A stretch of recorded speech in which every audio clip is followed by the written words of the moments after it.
Hi hello ಎಲ್ರಿಗೂ ನಮಸ್ಕಾರ. Welcome back to my page. ಇವತ್ತಿನ ವಿಚಾರ ಏನಪ್ಪ ಅಂದರೆ, ಇಂಡಿಯನ್ ಓವರ್ಸೀಸ್ ಬ್ಯಾಂಕ್ನಲ್ಲಿ ಚೆನ್ನೈಗೆ ಸೇರಿದಂಥ ಬ್ರಾಂಚ್ನಿಂದ ಈ ಹುದ್ದೆಗೆ ಬಿಡುಗಡೆಯಾಗಿದೆ.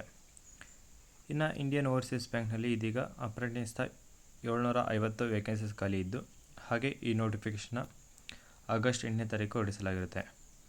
ಹಾಗೆ ನಮ್ಮ ಚಾನಲಲ್ಲಿ ಯಾರಾದರೂ ಹೊಸದಾಗಿ ವೀಡಿಯೋ ನೋಡ್ತಿರೋ ಅಂತಾದರೆ ಪ್ಲೀಸ್ ನಮ್ಮ ಚಾನಲ್ನ ಸಬ್ಸ್ಕ್ರೈಬ್ ಮಾಡ್ಕೊಳ್ಳಿ. ಹಾಗೆ ಪಕ್ಕದಲ್ಲಿರೋ ಬೆಲ್ಲೈಕನ್ನ ಕೂಡ ಕ್ಲಿಕ್ ಮಾಡಿ ನಾವು ಅಪ್ಲೋಡ್ ಮಾಡೋ ವಿಡಿಯೋ ನಿಮಗೆ ಫಸ್ಟ್ ಬಂದು ತಲುಪಲು ಸಹಾಯ ಆಗುತ್ತೆ. ಇನ್ನು ಈ ಹುದ್ದೆಗೆ ಆಗಸ್ಟ್ 10ನೇ ತಾರೀಕಿಂದ ಅಪ್ಲೈ ಮಾಡ್ಬೋದಾಗಿದ್ದು, ಆಗಸ್ಟ್ 20ನೇ ತಾರೀಕು ಅಪ್ಲೈ ಮಾಡಲು ಕೊನೆ ದಿನಾಂಕ ಇರುತ್ತೆ. ಹಾಗೆ ಈ ದಿನ ಕೂಡ ಅಪ್ಲಿಕೇಶನ್ ಫೀಸ್ನ ಪೇ ಮಾಡಲು ಕೊನೆ ದಿನಾಂಕ ಇರುತ್ತೆ. ಹಾಗೆ ಆನ್ಲೈನ್ ಎಕ್ಸಾಮಿನೇಷನ್ ಕೂಡ ಕಂಡಕ್ಟ್ ಮಾಡ್ತಾಯಿದ್ದು, ಎಕ್ಸಾಮಿನೇಷನ್ ಬಂದು ಆಗಸ್ಟ್ 24ನೇ ತಾರೀಕು ಇರುತ್ತೆ. ಇನ್ನು ಇಲ್ಲಿ ಸ್ಟೇಟ್ ವೈಸ್ನಲ್ಲಿ ವೇಕೆನ್ಸೀಸ್ ಖಾಲಿ ಇದ್ದು, ಹಾಗೆ ರಿಸರ್ವೇಷನ್ ಕ್ಯಾಟಗರಿಯಲ್ಲಿ SC ST OBC EWS UR ಹಾಗೆ PWBD ಕ್ಯಾಟಗರಿಯ HI UC UI ID disabilities ಇರುವಂಥ ಅಭ್ಯರ್ಥಿಗಳು ಕೂಡ ಈ ಹುದ್ದೆಗೆ ಅಪ್ಲೈ ಮಾಡ್ಬೋದಾಗಿರುತ್ತೆ. ಇನ್ನು ಅಹಮದಾಬಾದ್, ಆಂಧ್ರ ಪ್ರದೇಶ್, ಅರುಣಾಚಲ ಪ್ರದೇಶ್, ಅಸ್ಸಾಂ, ಬಿಹಾರ್, ಛತ್ತೀಸ್ಗಢ, ಅಂಡಮಾನ್ ನಿಕೋಬಾರ್, ದೆಹಲಿ, ಗುಜರಾತ್, ಗೋವಾ, ಹಿಮಾಚಲ ಪ್ರದೇಶ್, ಹರಿಯಾಣ, ಜಮ್ಮು ಕಾಶ್ಮೀರ, ಜಾರ್ಖಂಡ್, ಕರ್ನಾಟಕ ಹಾಗೆ ಕೇರಳ ಹಾಗೆ ವಿವಿಧ ಸ್ಟೇಟ್ಗಳಲ್ಲಿ ವೇಕೆನ್ಸೀಸ್ ಖಾಲಿ ಇದ್ದು, ಒಟ್ಟು 750 ವೇಕೆನ್ಸೀಸ್ ಖಾಲಿ ಇರುತ್ತೆ. ಹಾಗೆ ಕರ್ನಾಟಕದಲ್ಲಿ ನಿಮಗೆ ಬರೀ 6 ವೇಕೆನ್ಸೀಸ್ ಮಾತ್ರ ಖಾಲಿ ಇರುತ್ತೆ. ಬೇರೆ ಸ್ಟೇಟ್ನಲ್ಲಿ ಕೆಲಸ ಮಾಡಲು ರೆಡಿ ಇರೋವಂಥ ಅಭ್ಯರ್ಥಿಗಳು ಅಲ್ಲಿ ಕೂಡ ನೀವು ಕೆಲಸ ಮಾಡ್ಬೋದಾಗಿರುತ್ತೆ.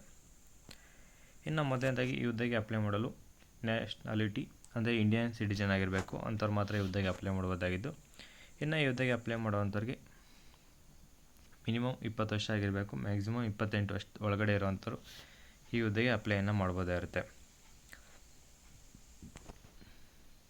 ಇನ್ನು ಎಜುಕೇಷನ್ ಕ್ವಾಲಿಫಿಕೇಷನ್ ಬಂದು degree, graduation, any discipline from university ಅಂದರೆ ಯಾವುದೇ ಡಿಪಾರ್ಟ್ಮೆಂಟ್, ಆರ್ಟ್ಸ್, ಸೈನ್ಸ್ ಅಥವಾ ಕಾಮರ್ಸ್ ಯಾವುದೇ ಇದರಲ್ಲಾದರೂ ನೀವು ಗ್ರ್ಯಾಜುಯೇಷನ್ ಮುಗಿಸಿದ್ರೆ ಸಾಕು, ಈ ಹುದ್ದೆಗೆ ಅಪ್ಲೈಯನ್ನು ಮಾಡ್ಬೋದಾಗಿರುತ್ತೆ. ಇನ್ನು ಏಜ್ ಲಿಮಿಟಲ್ಲಿ ಏಜ್ ರಿಲ್ಯಾಕ್ಸೇಷನ್ ಕೂಡ ಸಿಗ್ತಾಯಿದ್ದು, SC STಗಾದರೆ 5 ಇಯರ್ಸ್, OBCಗಾದರೆ 3 ಇಯರ್ಸ್, ಹಾಗೆ PWBD ಕ್ಯಾಟಗರಿಗೆ ಆದರೆ 10 ಇಯರ್ಸ್, ಮತ್ತು widows, divorce, women legally separated from their husband ಇಂಥವ್ರಿಗೆ, ಮತ್ತು ನಾಟ್ ರಿಮ್ಯಾರಿಡ್ ಈ ರೀತಿ ಕ್ಯಾಟಗರಿ ಅಭ್ಯರ್ಥಿಗಳಿಗೆ ಅಪ್ ಟು 35 ಇಯರ್ಸ್ವರೆಗೂ ಏಜ್ ರಿಲ್ಯಾಕ್ಸೇಷನ್ ಒಂದು ನೀಡ್ತಾಯಿದ್ದು, SC ಜನರಲ್ EWS ಆದರೆ 38 ಇಯರ್ಸ್, OBCಗಾದರೆ 40 ಇಯರ್ಸ್ವರೆಗೂ ಏಜ್ ರಿಲ್ಯಾಕ್ಸೇಷನ್ ಒಂದು ನೀಡ್ತಾ ಇದ್ದಾರೆ.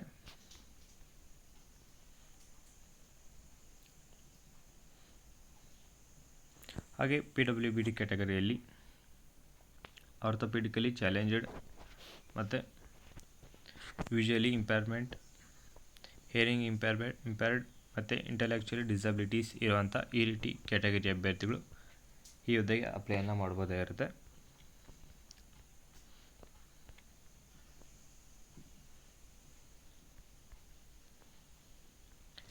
ಇನ್ನು ಈ ಹುದ್ದೆಗೆ ಆಯ್ಕೆ ಆದರೆ ನಿಮಗೆ ಬೇಸಿಕ್ ಮಂತ್ಲಿ ಸ್ಯಾಲ್ರಿ ಬಂದು ಮೆಟ್ರೋ ಸ್ಟೇಷನ್ ಕಡೆ ಆ ಕಡೆ ಏನಾದರೂ ವರ್ಕ್ ಮಾಡ್ತಿರೋ ಅಂಥವ್ರಿಗಾದರೆ 15,000 ಇರುತ್ತೆ. ಅರ್ಬನ್ ಅಂದರೆ ಹಳ್ಳಿ ಕಡೆ ಮಾಡ್ತಿರೋ ಅಂಥವ್ರಿಗಾದರೆ 12,000 ಇರುತ್ತೆ.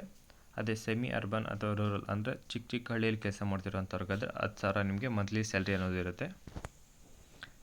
ಹಾಗೆ ಸ್ಟಿಪೆಂಡ್ ಪರ್ ಮಂತ್ ಕೂಡ ಇದ್ದು, ಮೆಟ್ರೋರ್ಗಾದರೆ 4,500, ಎಲ್ಲರಿಗೂ ಕೂಡ 4,500 ಪರ್ ಮಂತ್ಗೆ ಇರುತ್ತೆ.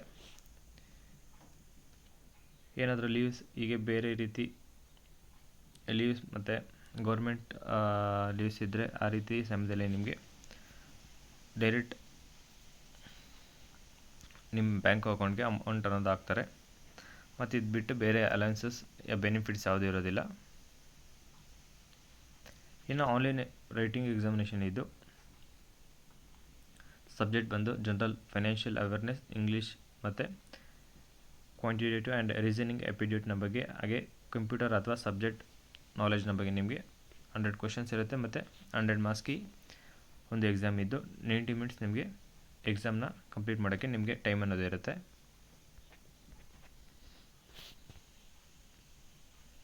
ಅದರ ಜೊತೆಗೆ ಟೆಸ್ಟ್ ಆಫ್ ಲೋಕಲ್ ಲ್ಯಾಂಗ್ವೇಜ್ ಅಂದರೆ ನೀವು ಯಾವ ಸ್ಟೇಟ್ನ ಸೆಲೆಕ್ಟ್ ಮಾಡ್ಕೊತೀರೋ ಅಲ್ಲಿನ ಲೋಕಲ್ ಲ್ಯಾಂಗ್ವೇಜ್ ನಿಮಗೆ ಗೊತ್ತಿರಬೇಕಾದ್ರೆ ಅದನ್ನು ಟೆಸ್ಟ್ ಮಾಡ್ತಾರೆ.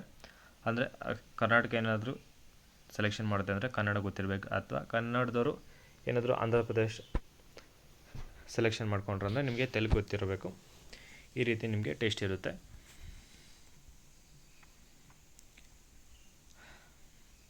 ಇನ್ನು ಈ ಹುದ್ದೆಗೆ ಅಪ್ಲೈ ಮಾಡುವಂಥವ್ರು ಆಗಸ್ಟ್ 10ನೇ ತಾರೀಕಿಂದ ಇಲ್ಲಿ ಕಾಣಿಸ್ತಿರೋಂಥ www.pfsissc.com ಈ ಒಂದು ವೆಬ್ಸೈಟಲ್ಲಿ ಹೋಗಿ ನೀವು ಅಪ್ಲೈಯನ್ನು ಮಾಡ್ಬೋದಾಗಿರುತ್ತೆ.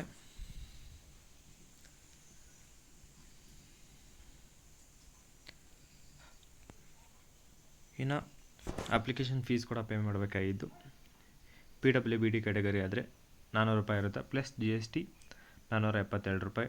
ಫಿಮೇಲ್ ಆಗಿ SC/ST ಕ್ಯಾಟಗರಿಗೆ 600 ಪ್ಲಸ್ GST 788 ಅಂದರೆ 708 ರೂಪಾಯಿ. ಜನರಲ್ OBC EWSಗಾದರೆ 800 ರೂಪಾಯಿ ಪ್ಲಸ್ GST 944 ರೂಪಾಯಿ ನೀವು ಅಪ್ಲಿಕೇಶನ್ ಫೀಸ್ನ ಪೇ ಮಾಡಬೇಕಾಗಿದ್ದು, ಇದು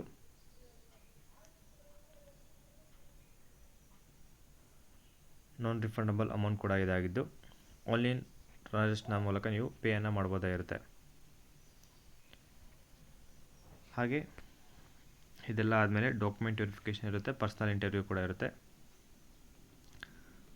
ಇಂಟರ್ವ್ಯೂ ಸಮಯದಲ್ಲಿ ನಿಮಗೆ ಡಾಕ್ಯುಮೆಂಟ್ ವೆರಿಫಿಕೇಷನ್ನ ಇರುತ್ತೆ.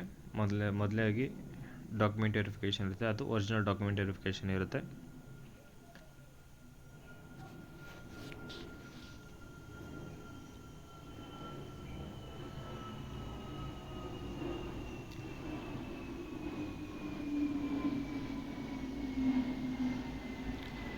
ಇನ್ನು ಇವತ್ತಿನ ವಿಡಿಯೋ ಇದಾಗಿದ್ದು, ಈ ವಿಡಿಯೋದ ಬಗ್ಗೆ ನಿಮ್ಮ ಅನಿಸಿಕೆಯನ್ನು ಕಮೆಂಟ್ ಮೂಲಕ ತಿಳಿಸಿ. ಹಾಗೆ ಈ ವಿಡಿಯೋ ಇಷ್ಟ ಲೈಕ್ ಮಾಡಿ, ಏನೋ ಡೌಟ್ ಇದ್ದರೆ ಕಮೆಂಟ್ ಮಾಡಿ. ಕೆಲಸ ಹುಡುಕ್ತಿರೋಂಥ ನಿಮ್ಮ ಫ್ರೆಂಡ್ಸ್ಗೆ ಮತ್ತು ರಿಲೇಷನ್ಸ್ಗೆ ಈ ವಿಡಿಯೋನ ಶೇರ್ ಮಾಡಿ ಅಂತ ಹೇಳ್ತಾ, ಹಾಗೆ ಈ ಹುದ್ದೆಗೆ ಯಾರ್ಯಾರು ಅಪ್ಲೈ ಮಾಡ್ತಿರೋ ಎಲ್ಲರಿಗೂ ನನ್ನ ಕಡೆಯಿಂದ ಆಲ್ ದಿ ಬೆಸ್ಟ್ ಅಂತ ಹೇಳ್ತಾ, ಹಾಗೆ ಈ ಹುದ್ದೆಯ ನೋಟಿಫಿಕೇಶನ್ ನಿಮಗೆ ಬೇಕಾದ್ರೆ ಪ್ಲೀಸ್ ಮೆಸೇಜ್ ಮಾಡಿ, ನಾನು ನಿಮಗೆ ಈ ನೋಟಿಫಿಕೇಶನ್ ಕಳಿಸ್ಕೊಡ್ತೀನಿ. ಇದೇ ಥರದ ಹೆಚ್ಚಿನ ಉದ್ಯೋಗ ಮಾಹಿತಿಗಾಗಿ ನಮ್ಮ ಚಾನಲ್ ಪ್ಲೀಸ್ ಸಬ್ಸ್ಕ್ರೈಬ್ ಮಾಡ್ಕೊಳ್ಳಿ. ಹಾಗೆ ಪಕ್ಕದಲ್ಲಿರೋ ಬೆಲ್ ಐಕಾನ್ ಕೂಡ ಕ್ಲಿಕ್ ಮಾಡಿ. ಈ ವಿಡಿಯೋ ನೋಡಿದ್ದಕ್ಕೆ ಎಲ್ಲರಿಗೂ ನನ್ನ ಕಡೆಯಿಂದ ಧನ್ಯವಾದಗಳು.